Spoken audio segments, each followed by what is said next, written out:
What just happened? 15 minutes later, Pan was now sitting on a throne in the Crystal Palace, wondering what in the flying flock, pardon his griffin, just happened. It had happened so quickly.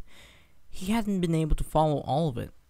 The ponies had suddenly started kneeling, swearing eternal fealty to him, and proclaiming him their emperor. Well, Pan's last name did translate to emperor, but he was almost certain that it was a coincidence. It made no sense. What the pluck, pardon his griffin again, was going on? And the worst part, he was still radiating brilliantly blue. The crystal heart seemed to be generating love energy non-stop. And as long as the flow kept going, he couldn't stop glowing. Apparently, the locals liked it, but it was still incredibly embarrassing for the changeling. And the worst part was, after a moment, a rather skittish-looking pony walked in, looking slightly embarrassed. "Milord," the pony said, looking a little nervous, "may I have your permission to enter?" Pan nodded, then made a beckoning gesture. Maybe now he could get some answers. The pony approached and gave a full court bow. Who does that these days? Then said, "Your Majesty, I am Penstroke, a royal chandelier of the Crystal Empire. I fear that your subjects are rather excited earlier, and in their joy at their regained freedom, they neglected to confirm a few details with you. There are a number of things I need to ask if it is not an imposition." Nodding, Pan said, "I have no problems here. Do you mind if I ask a few questions as well?" The stallion, sporting a white coat spotted with brown, knelt, then said, "Not at all, Your Majesty. I am at your disposal. What would you like to know?" Pan said, No. You start. A question for a question. 20 bits said that question number 1 would be, what is your name? He would have won that bet. What is your name, Your Majesty? Smiling, the changeling said, Pandinus Imperator. Raising his eyebrows, the Earth Pony asked, Truly, your last name is Old Equestrian for Emperor? Chuckling, Pan said, Yes, my parents had high hopes for me, I think. A pity he had come nowhere near living up to them. My turn. What is this place? With a gesture, the pony said, You stand in the Crystal Palace within the Crystal Empire, home of the Crystal Ponies. After a brief pause, Penstroke smiled and said, We're rather big on crystals here, Your Majesty. Pan laughed out loud, then said, I gather that much. The Crystal Empire? Strange. The changeling felt like he should recognize that name.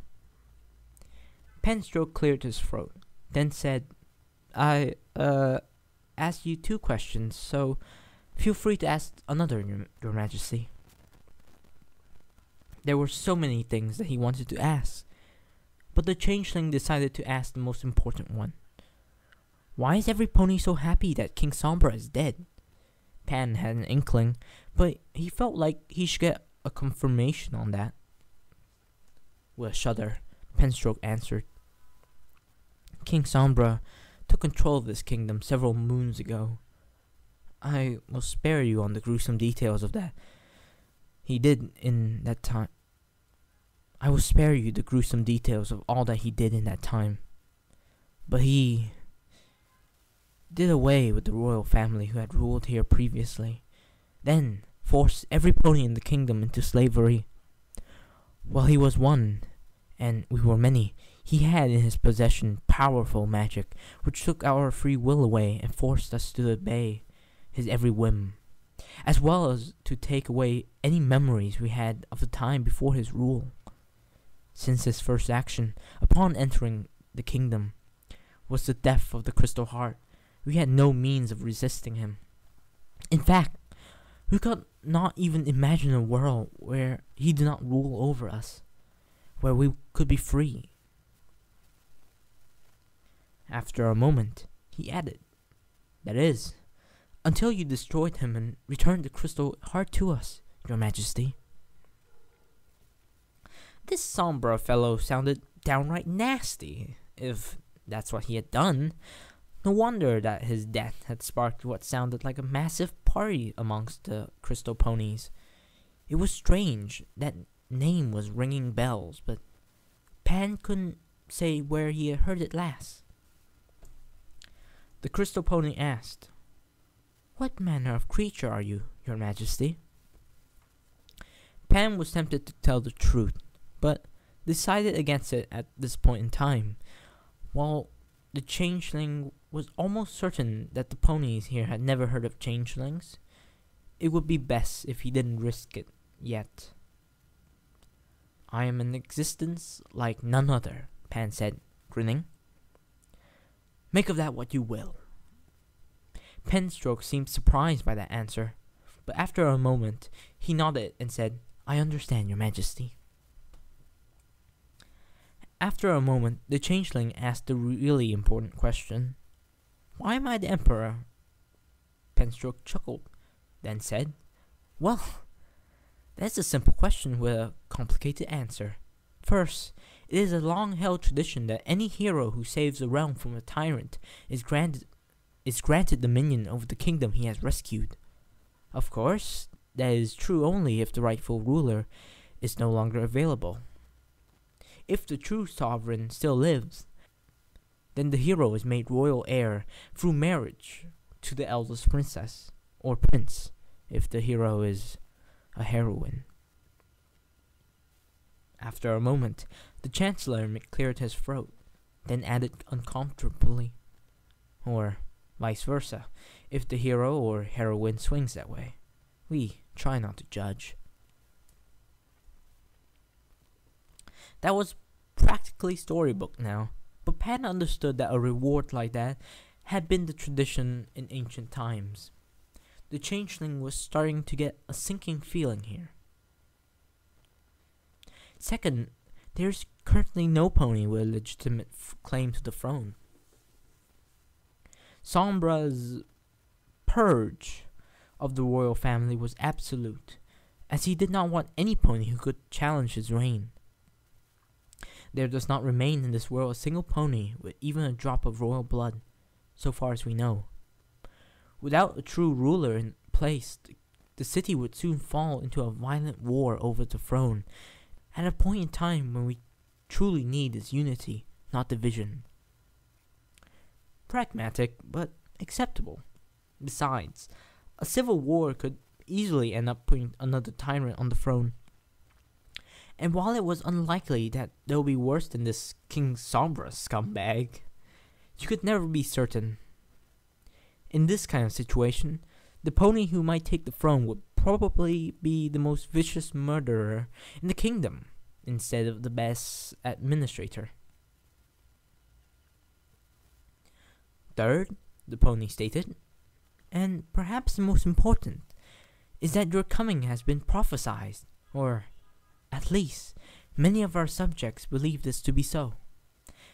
The founder of the Crystal Empire was, as you described yourself, a being like none other. And while there were no true renderings of his appearance, it was said that he would glow with an inner light when the crystal heart was filled with the love and hope of the ponies of the realm. Legends tell of his having gone to a pilgrimage of some sort, vowing to return if the empire was ever in danger, before leaving the kings and queens of old to rule in his stead. While I admit that I am somewhat skeptical, your obvious radiance is proof enough to many that you are the Crystal Emperor, or at least his heir. Well, that was surprising. Admittedly, Pan's defects certainly seemed to coincide with this legend, but then again, that was just glowing. Plenty of creatures out there would glow under the right circumstances, I mean, it didn't mean anything really. If a firefly had flown down Sombra's throat and choked him to death, they'll probably be hailing the firefly as the new Crystal Emperor instead. They often sought after some sort of deeper meaning to random events. Changelings, meanwhile, understood that life was random and often cruel. After all, if it wasn't, why would there be changelings? A creature with a face that inspires nightmares, but requires love to survive. In what world could that possibly make sense? Penstroke cleared his throat, then said, I have one final question, Your Majesty. What is it that you have planned for the Crystal Empire?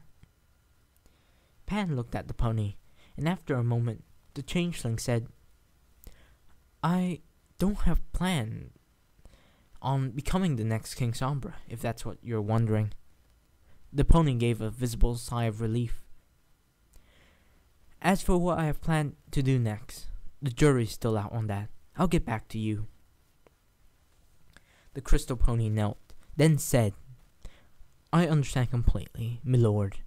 I admit, this has been a somewhat sudden change for all of us.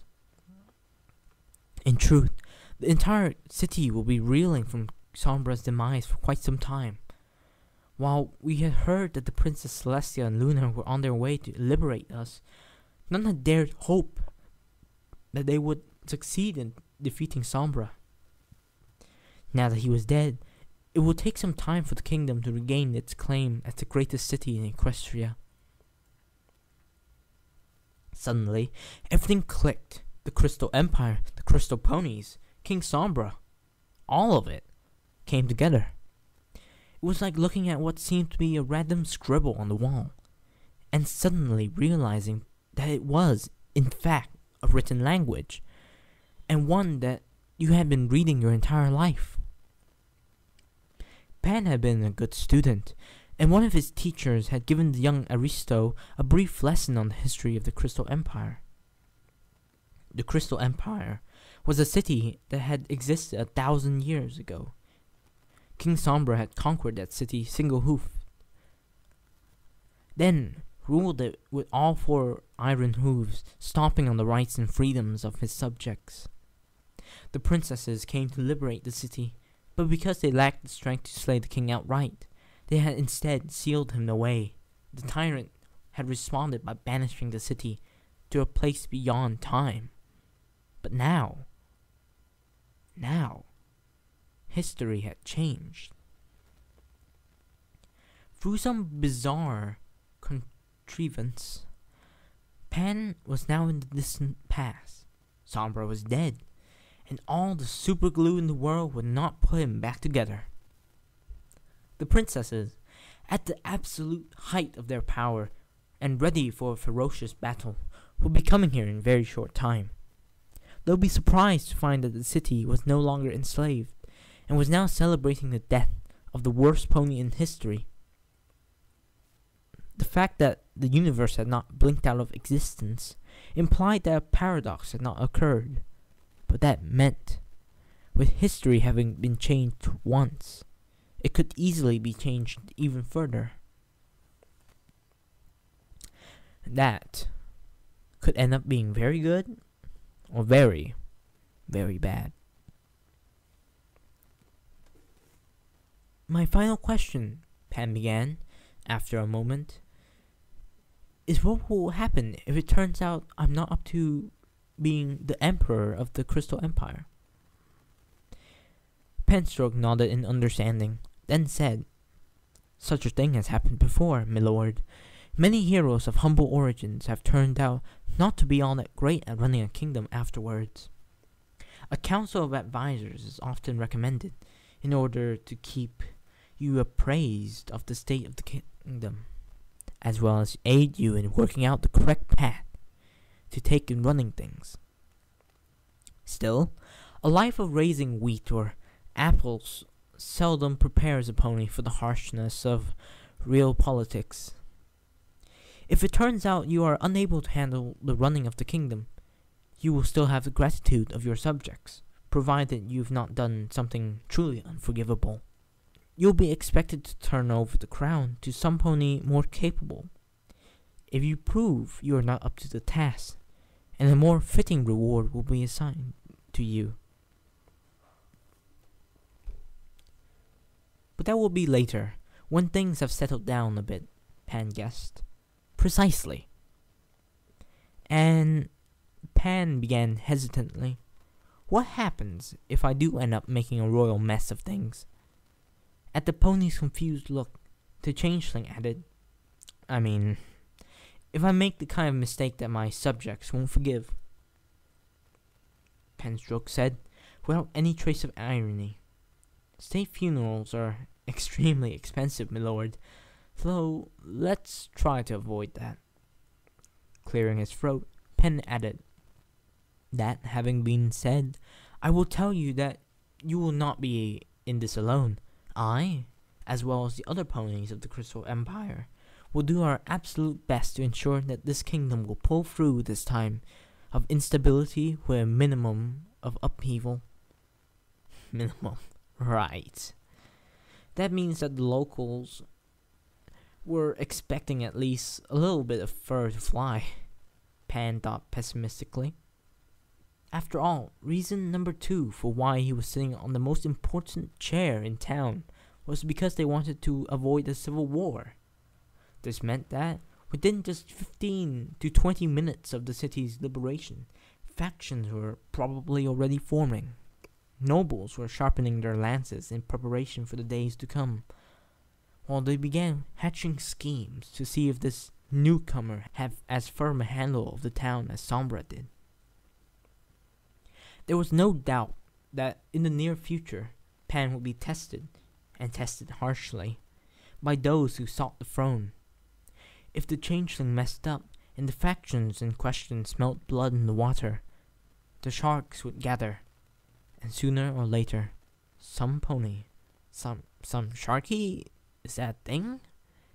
If it wasn't, then it should be, would decide the fastest way to take power was to remove the changeling's head, followed by the head of every other contender. If it had been a pony here, they'll probably use their detailed knowledge of their history and advanced technology to secure their possession of the throne. Or maybe just use the power of love, friendship, or rainbows to bring every pony together. Ponies had this incredible gift for solving problems in the most bizarre ways possible. Pan was no pony. He had only a vague grasp of the history of Equestria, and his species had very little actual technology themselves. They were practically Stone Age in comparison to even the ponies of the Crystal Empire. As for friendships and rainbows, Pan was pretty sure that was solely a pony thing. Love was a useful tool, but the changeling's own experience with it was using it to enhance his own abilities. However, he was a changeling, and changelings were good at adapting. If his continued survival was based solely upon keeping the locals happy, while at the same time getting the city back up and running, then he'll start with the basics. Time for a party. First order of business, Pan said, smiling, is that we get my subjects fed and happy. Looking at the Chancellor with a half smile, the changeling asked, how long will it take to prepare a victory feast large enough to feed the entire city? Penstroke seemed surprised, but rallied quickly, then said, we could have it done by this time tomorrow. Our reserve food supplies are not as great as they usually are, but the pantries of the palace itself are filled to the brim. King Sombra spared no expense for his own meals. Even if what he gave his own subjects were a little better than gruel. The farmers, meanwhile, believe that they can have the fields sown with seeds within 5 days' time, and a full crop of crystal berries ready for harvest within 25 days afterwards. Barring an unexpected barring an unexpected plant blight, food won't be a problem. Even if we hold a massive feast every day for a week. The changeling nodded, then said, "Good. Be certain that we will have enough for a royal banquet for when the princesses arrive. But feel free to use whatever is available to give my subjects the best meal they've ever had. Any performers in the city can, if they feel up to it, put on a show, and can be expected to be recompensated by the crown for their hard work. The day after tomorrow, I want my subjects well fed, happy, and ready to work on getting the city back up on its hooves. And let them know that this time next year, we'll hold another celebration just like it." With a full court bow, Penstroke. "Your will, milord. With your permission, I will begin making the preparations immediately."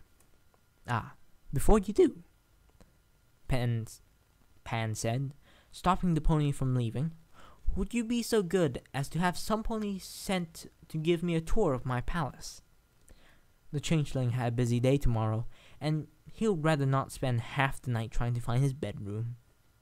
With a smile and a nod, Penstroke said, "My son has detailed knowledge of the castle's layout. I'm certain that he'll be happy to guide you.